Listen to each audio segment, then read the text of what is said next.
So friend, आज हम लोग करेंगे टेस्ट सीरीज नंबर 3। ठीक है, इससे पहले 2 टेस्ट हम लोग कर चुके हैं। तो आइए देखते हैं आज का पहला क्वेश्चन, साथ में आप भी सॉल्व करते रहिए। जो भी हमारे नए व्यूवर्स हैं वो हमारे यूट्यूब चैनल को सब्सक्राइब करें और ज़्यादा से ज़्यादा लाइक करें। Okay, so friend, first question है, निम्न में से किस प्रदेश में अभ्रक संसाधन सर्वाधिक है, सबसे अधिक पाए जाते हैं। सो यहाँ पर राइट ऑप्शन होगा ऑप्शन है, यानी राजस्थान में।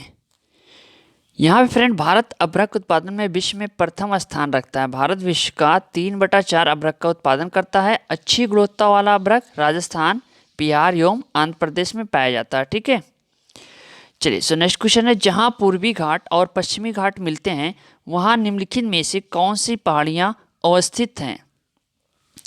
तो भैया यहाँ पे राइट ऑप्शन होगा ऑप्शन सी, यानी नीलगिरी पहाड़ियाँ। ठीक है, पूर्वी घाट पर्वत एवं पश्चिमी घाट पर्वत के मिलन स्थल पर नीलगिरी की पहाड़ी स्थित है। ठीक है, दोदा बेटा नीलगिरी की सबसे ऊंची चोटी है।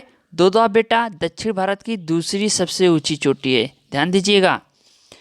चलिए सो नेक्स्ट क्वेश्चन है, फर्स्ट है, चिकमंगलूर शर्करा उत्पादन के लिए सुविख्यात है। 2, मंड्या कॉफी उत्पादक क्षेत्र के रूप में सुविख्यात है। उपरोक्त में कौन सा कथन सही है। तो राइट ऑप्शन होगा ऑप्शन डी, ना तो 1 और ना तो ही 2, यानी दोनों जो है वो सही नहीं है।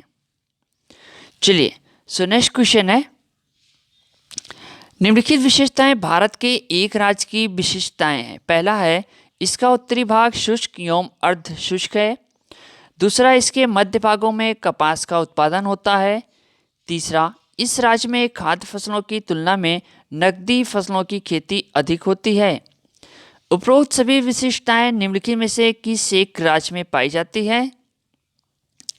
तो राइट ऑप्शन होगा ऑप्शन बी, यानी Gujarat is the right option होगा। ओके फ्रेंड, चलिए सो नेक्स्ट क्वेश्चन है, निम्नांकित में से कौन एक वायुमंडल के ओजोन परत की मोटाई नापने वाली इकाई है।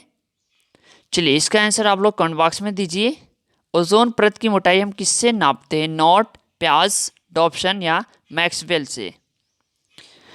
सो नेक्स्ट क्वेश्चन है, ऑस्ट्रेलियाई पार महाद्वीपीय रेलवे क्षेत्र में शामिल है।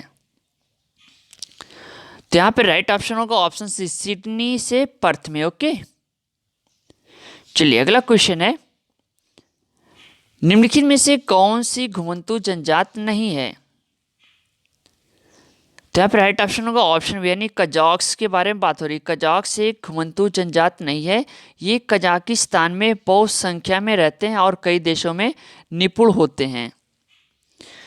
चलिए सो नेक्स्ट क्वेश्चन है, विश्व का सर्वाधिक व्यापारिक मत्स्य क्षेत्र स्थित है। तो राइट ऑप्शन होगा ऑप्शन, यानी अपेक्षाकृत उच्च अक्षांशों में उत्तरी गोलार्ध का ठंडा पानी। इसको नोट कर लीजिए, वेरी इंपॉर्टेंट क्वेश्चन है। चलिए अगला क्वेश्चन है, विश्व में केले का सबसे बड़ा उत्पादक है। तो राइट ऑप्शन होगा ऑप्शन डी, यानी Bharat is the right option. So next question है, विज्ञान के किस क्षेत्र में आप व्हाइट डॉर्फ के बारे में सीखेंगे। तो यहाँ पर राइट ऑप्शन ऑप्शन, यानी खगोल शास्त्र। मृत होते हुए तारों में अनंता विस्फोट होता है, इसे सुपरनोवा विस्फोट कहा जाता है। विस्फोट के बाद छोटे तारे का अत्यधिक सघन कोर का अवशिष्ट भाग व्हाइट डॉर्फ कहलाता है। Okay friend, so next question, निम्न में से कौन वायु को सबसे अधिक प्रदूषित करता है। तो यहाँ पे राइट ऑप्शन होगा कार्बन मोनोऑक्साइड, वेरी इंपॉर्टेंट है। चलिए सो नेक्स्ट क्वेश्चन है, निम्न में से कौन सी राशि रिएक्टर पैमाने पर मापी जाती है। सो यहाँ पे राइट ऑप्शन होगा ऑप्शन सी, यानी भूकंप की तीव्रता। ठीक है, इसको हम रिएक्टर स्केल पैमाने पर नापते हैं। अगला प्रश्न है, निम्नलिखित में से कौन सा एक जल डमरू मध्य अंतरराष्ट्रीय तिथि रेखा के सर्वाधिक निकट है। तो राइट ऑप्शन है ऑप्शन बी, यानी बेरिंग इस राइट ऑप्शन होगा। चलिए अगला क्वेश्चन है, 104वां संविधान संशोधन विधेयक किससे संबंधित था।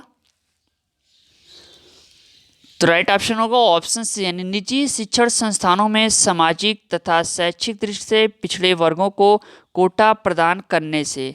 ठीक है, चलिए अगला क्वेश्चन है, लोक अदालतों के संदर्भ में निम्नलिखित कथनों में से कौन सा एक सही है? तो इसका राइट ऑप्शन होगा ऑप्शन डी, उपरोक्त में से कोई नहीं। चलिए सो नेक्स्ट क्वेश्चन है, निम्नलिखित कथनों पर विचार कीजिए। पहला है, भारत में संसद द्वारा पारित विधान न्यायपालिका द्वारा पुनराविलोकित किया जा सकता है। दूसरा है, भारत के संविधान में मूल अधिकारों को प्रवर्तित करने की प्रक्रिया दी गई है। भैया उपरोक्त में से कौन सा कथन सही है, आपको बताना है। चलिए सो यहाँ पर राइट ऑप्शन होगा ऑप्शन सी, पहला और दूसरा, यानी दोनों ऑप्शन क्या है, बिल्कुल सही है। सो नेक्स्ट क्वेश्चन है, निम्नलिखित कथनों पर विचार कीजिए। भारत के संविधान में पुरुषों तथा महिलाओं द्वारा समान कार्य के लिए समान वेतन देने को बढ़ावा देने के लिए कोई उपबंध नहीं है। भारत के संविधान में पिछड़े वर्गों को परिभाषित नहीं किया गया है। कौन सा कथन सही होगा? तो अब इसका राइट ऑप्शन होगा ऑप्शन बी, केवल दूसरा। संविधान के अनुच्छेद 39 ख में व्यवस्था है कि राज्य अपनी नीति का इस प्रकार संचालन करेगा कि सुनिश्चित रूप से सभी पुरुषों एवं स्त्रियों को जीविका के पर्याप्त साधन प्राप्त करने का अधिकार हो।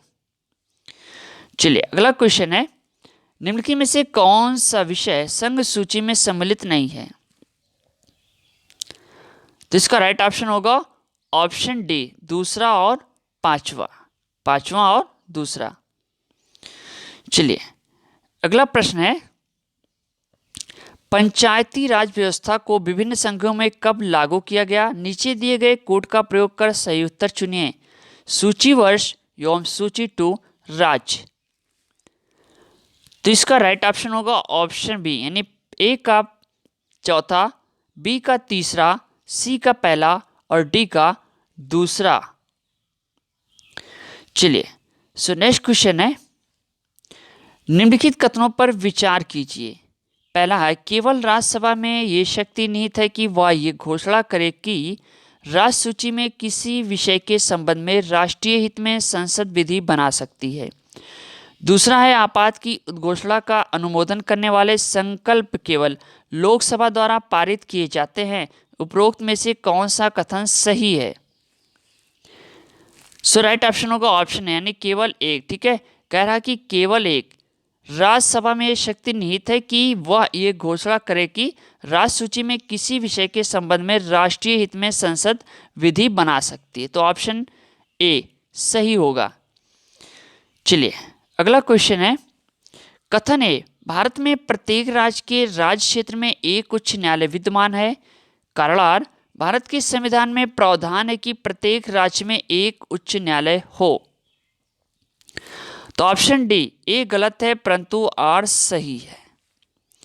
समझ गए? भारतीय संविधान के अनुच्छेद 214, ठीक है, आर्टिकल 214 के अनुसार प्रत्येक राज्य के लिए एक उच्च न्यायालय होगा, लेकिन अनुच्छेद 231 के अनुसार संसद विधि द्वारा 2 या अधिक राज्यों के लिए अथवा 2 या अधिक राज्यों और किसी संघ राज्य क्षेत्र के लिए एक उच्च न्यायालय की स्थापना कर सकती है। ध्यान दीजिएगा। चलिए अगला क्वेश्चन है, भारत में न्यायपालिका के बारे में निम्नलिखित में से कौन सा कथन सही है? पहला है, संयुक्त राज्य अमेरिका के विपरीत भारत में दोहरी न्यायालय व्यवस्था का प्रावधान नहीं है। दूसरा है, भारत के संविधान के अधीन संघ एवं राज्यों के लिए एकल एकीकृत न्यायालय व्यवस्था है। तीसरा, अधीनस्थ न्यायपालिका के संगठन में अलग अलग राज्यों में हल्का अंतर है। तो देखिए यहाँ पे राइट ऑप्शन होगा ऑप्शन सी, दूसरा और तीसरा। ठीक है, दूसरा और तीसरा ऑप्शन जो है वो सही है। चलिए सो नेक्स्ट क्वेश्चन है, संविधान सभा में मुस्लिम लीग के बहिष्कार का प्रमुख कारण क्या था? तो यहाँ पे जो राइट ऑप्शन होगा ऑप्शन बी, यानी मुस्लिम लीग मुस्लिमों के लिए एक अलग संविधान सभा चाहती थी, यही कारण था। ठीक है, यही रीजन था। सो नेक्स्ट क्वेश्चन है, भारतीय संविधान का संघीय स्वरूप किससे प्रभावित है? संयुक्त राज्य अमेरिका, कनाडा, ऑस्ट्रेलिया या फिर आयरलैंड? चलिए देखिए फ्रेंड, इसका जो राइट ऑप्शन होगा ऑप्शन सी, पहला और दूसरा संयुक्त राज्य अमेरिका और कनाडा से, ठीक है, संघीय स्वरूप प्रभावित है। सो फ्रेंड, ये था टेस्ट सीरीज नंबर 3, ठीक है। इससे पहले जो भी टेस्ट हमने किए हैं उसको आपको प्लेलिस्ट में मिल जाएगा। मिलते हैं नेक्स्ट वीडियो के साथ। Thank you, best of luck.